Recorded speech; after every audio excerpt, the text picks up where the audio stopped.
నమస్తే. తెలంగాణలోని కొంతమంది పోలీసుల వ్యవహార శైలి రోజుకొక కొత్త పుంత తొక్కుతుంది.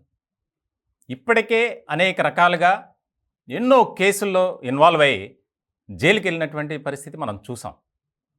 ఇటువంటి క్రమంలో తాజాగా ఉమ్మడి కరీంనగర్ జిల్లాలో ముగ్గురు పోలీసులపై వేటు పడింది. ఎందుకు వేటు పడిందంటే ముఖ్యంగా జగిత్యాల జిల్లాల విభజన జరిగిన తర్వాత ఉమ్మడి కరీంనగర్ జిల్లా నుంచి జగిత్యాల జిల్లాగా ఏర్పడింది.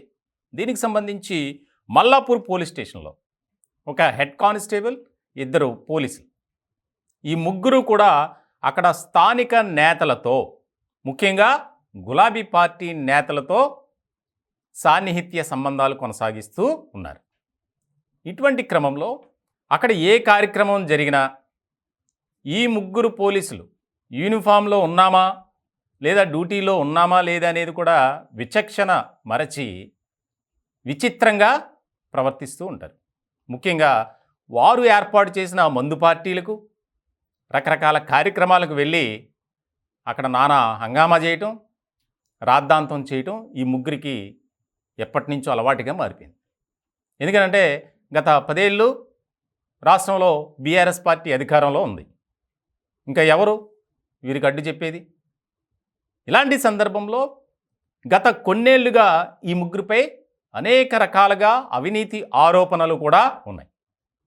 ఇటువంటి సందర్భంలో తాజాగా పోలీస్ స్టేషన్ సమీపంలోనే ఈ ముగ్గురు కూడా ఫుల్లుగా తాగి బీఆర్ఎస్ నేతలతో డ్యాన్సులు, గానా బజానా.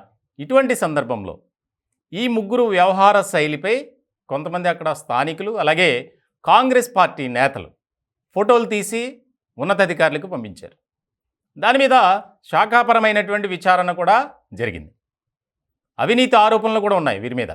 ఎవరైనా పోలీస్ స్టేషన్కి వెళ్తే వారిని బెదిరించడం, ఎవరి మీద అయితే కంప్లైంట్ ఇచ్చారో ఆ కంప్లైంట్ని విత్డ్రా చేసుకోవాలని వీరిపై ఒత్తిడి. చూడండి ఏ రకమైనటువంటి విధానంలోకి వెళ్ళిపోయారు. పోలీస్ స్టేషన్ మెట్లు ఎందుకు ఎక్కుతారు? తనకు జరిగిన అన్యాయంపై నాకు న్యాయం చేయండి మహాప్రభు, ఇదిగో నాకు ఇలాంటి అన్యాయం జరిగింది, అందుకే మీ వద్దకు వచ్చా. ఆ విషయంలో కూడా ఈ హెడ్ కానిస్టేబుల్తో పాటు ఈ ఇద్దరు కానిస్టేబుల్ కూడా, ప్రధానంగా head constable Ashok, constable Dhananjay, Suresh, ఈ ముగ్గురు కూడా వారికి ఇష్టం వచ్చినట్లు వ్యవహరించడం. దానికి ప్రధానమైనటువంటి కారణం ఏంటంటే వీరి వెనుక కొంతమంది గులాబీ పార్టీ నేతలు ఉండి వారికి సపోర్టుగా ఉంటున్నారు. అండదండలు ఉంటే ఈ మామూలుగా ఎలా రెచ్చిపోతారో మనం ప్రత్యేకంగా చెప్పక్కర్లా. ఎంతోమంది మీద అమాయక యువకులను కూడా వీరు టార్గెట్గా చేసుకొని దాడి చేయటం కూడా చేసినటువంటి ఆరోపణలు ఉన్నాయి.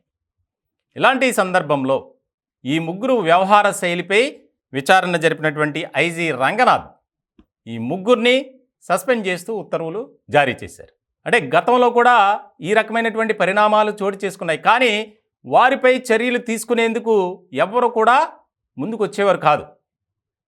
ఒకవేళ ఎవరైనా కంప్లైంట్ చేసినా ఎవరో ఒక పెద్ద ఆయన గులాబీ నేత ఫోన్ చేసి సరే చూసి చూడండి మనోళ్ళే అంటే ఇంకా వారిపై ఎలాంటి చర్యలు తీసుకోరు. ఇటువంటి సందర్భంలో ఈ ముగ్గురిపై వేటు వేయటం అక్కడ ఒక కరీంనగర్ జిల్లాకే కాదు, రాష్ట్ర వ్యాప్తంగా ఒక సంచలనంగా మారింది. పోలీస్ డిపార్ట్మెంట్లో ఒక చర్చ జరుగుతుంది. ఇప్పటికే అనేక మంది కాకీలు రకరకాల కేసుల్లో ఎరక్కపోయి వెళ్ళి ఇరుక్కుపోయినటువంటి పరిస్థితుల్లో జైల్లో ఉన్నారు. ఏసీబీ కేసులు, అత్యాచార కేసులు, చోరీ కేసులు, దొంగలకి సపోర్టుగా ఉండి వారితో దొంగతనాలు చేయించడం కేసులో, ఇలా ఒక్కటి కాదు, కొంతమంది అయితే కొన్ని కేసుల్లో నిందితులుగా ఉన్న వారిని తప్పించి వేరే ఎవరినో పెట్టడం అక్కడ, దాని ద్వారా వారు పెద్ద ఎత్తున లాభం చేకూరే విధంగా వ్యవహరించడం. మొత్తానికి head constable Ashok, constables Dhananjay, Suresh ఈ ముగ్గురిపై వేటు వేయడం అనేది ఒక చర్చనీయాంశమైనటువంటి అంశంగా తెలంగాణలో మారింది.